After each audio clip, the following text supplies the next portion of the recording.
Tout pour investir. Le match des traders. Bonjour Mathieu, merci d'être avec nous, trader, fondateur de Galileo Trading. D'abord un mot sur cette séance, cette tentative de rebond du marché parisien. Antoine nous le disait, c'est vraiment sans grande conviction. Hein. Oui, tout à fait. Nous avons des marchés qui sont extrêmement calmes depuis plusieurs jours, qui sont à la recherche d'un catalyseur pour bouger. Et le moins qu'on puisse dire, c'est qu'avec Nvidia, ils en ont trouvé un intéressant, puisque la troisième capitalisation américaine a fait mieux que prévu au premier trimestre en termes de chiffre d'affaires et de bénéfices. Elle est attendue actuellement en hausse de 7% à 1017 $. Mais pour autant, en Europe, les marchés piétinent toujours autant. On se maintient assez nettement en dessous des plus hauts récents. On est à environ 1% des plus hauts récents. Et pendant ce temps-là, les marchés américains, eux, sont au-dessus. Le SP500 et surtout le Nasdaq ont dépassé leur plus haut précédent. Donc, dans ce contexte-là, les tendances de fond, bien évidemment, il n'y a pas de changement. On reste haussier sur les indices, le CAC, le DAX. On reste toujours éloigné des niveaux de remise en question. Moi, depuis plusieurs mois maintenant, sur le CAC, je surveille la zone des 7800 points, considérant que tant qu'on est au-dessus, à optique moyen-long terme, nous sommes du bon côté. En dessous, nous aurions une dégradation. Pour l'instant, à quasiment 8100 points, on est éloigné donc de ces niveaux-là. Mais à court terme, on a tout de même un biais qui tend vers la neutralité. Vous voyez, c'est pour ça que je travaille les deux sens, justement pour jouer cette phase d'hésitation avec pas grand-chose dans le pipe. Vous voyez, c'est ça qui est un peu, on va dire, inquiétant entre guillemets pour des acteurs, on va dire, dynamiques à court terme, comme je le suis. On ne s'attend pas à grand-chose en termes de volatilité.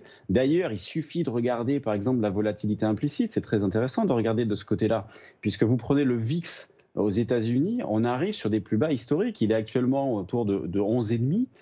Les plus bas historiques se situent autour des 10. Donc, on se rapproche de ces niveaux-là. Donc, les investisseurs ne s'attendent à pas grand-chose, il n'y a pas énormément de danger. On se demande bien le carburant, ce qui pourrait provoquer une poursuite des marchés, mais en même temps, il n'y a pas non plus de faiblesse. Et c'est pour ça que moi, je pense qu'on peut avoir une poursuite de cette phase d'hésitation-là, de latéralisation. C'est pour ça qu'à court terme, j'exploite un biais neutre, je joue les deux sens. Sur le CAC, je travaille aussi bien à l'achat qu'à la vente. Là, pour ce début de journée, j'essaye d'acheter à partir de 8065-70, donc là je vous parle du futur échéance juin, 8065-70 jusqu'à éventuellement 8050 qui est les plus bas d'hier après séance, et à la vente plutôt vers 8135 avec un niveau intermédiaire à 8118. Mais vous voyez, je ne privilégiais pas de directionnel fort.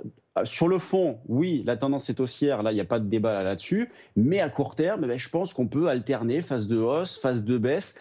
Il y a quelques semaines, ces mouvements-là s'enchaînaient avec beaucoup de violence et une forte volatilité au gré des déclarations des banquiers centraux, au gré des publications d'entreprises. Maintenant, on commence à y voir un petit peu plus clair. Les publications d'entreprises sont quasi terminées. On a eu la plus grosse hier.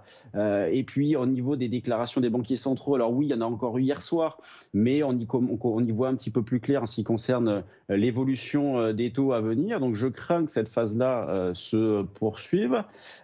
Sur les actions, il y a des petites choses aussi à signaler. Vous voyez, hier, on avait, même depuis quelques temps, on a un petit warning qui a été envoyé par les valeurs du luxe. Alors, il faut toujours faire très attention à ces valeurs-là, parce que quand on analyse ces valeurs-là, parce que par le passé, nous ont montré une belle capacité à rebondir, mais on a un petit warning. On voit que ça freine quand même sévère au niveau de l'activité. Vous avez Hermès et LVMH qui ont cassé hier des plus bas sur plusieurs mois.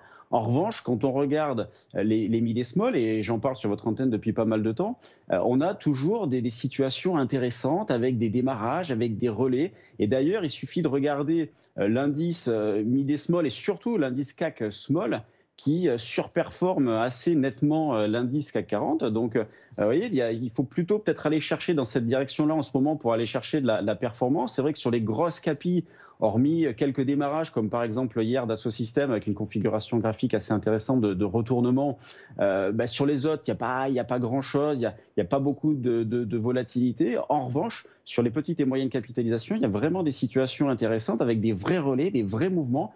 Ça fait, voilà, on va dire un bon mois que ça dure, mais ça faisait longtemps qu'on n'avait pas connu une telle période.